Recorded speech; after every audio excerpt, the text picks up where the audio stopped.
Good news naman para sa mga pasahero ng NAIA. Maaari na kayong makamura sa pasahe sa taxi dahil simula ngayon ay maaari na magsakay ang mga regular meter taxi ng pasahero sa naturang paliparan.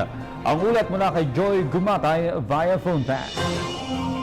Yes, Audrey, ibinalita nga natin nung nakaraang linggo na inaprubahan na ni General Manager Edmond Real ng Manila International Airport Authority ang planong payagan ang mga regular metered taxis na magsakay ng pasahero sa 4 na terminals ng Ninoy Aquino International Airport.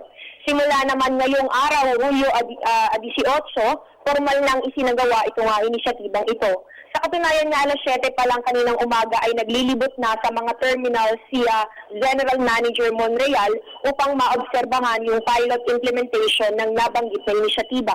Sinamahan natin siya kasama yung mga kinatawan rin ng paliparan sa paglilibot kanina at napansin namin na medyo naging mahaba yung pila ng mga pasahero lalo na doon sa Terminal 3 bandang alas 10 ng umaga.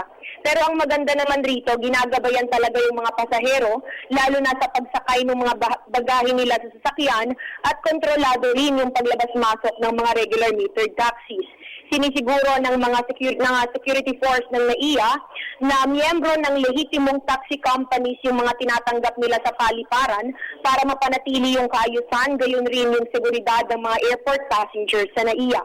Hinihingi naman ni General Manager Monreal yung tulong ng ating mga kasamahan sa media para nga maipaalam sa mga taxi companies na pwede na silang magsakay ng pasahero sa lahat ng terminals ng NAIA sa lahat ng oras at ganun rin sa mga pasahero para malaman nila na meron na silang dagdag pagpipilian na maaaring masakyan pa uwi para rin makatipid ng pasahe.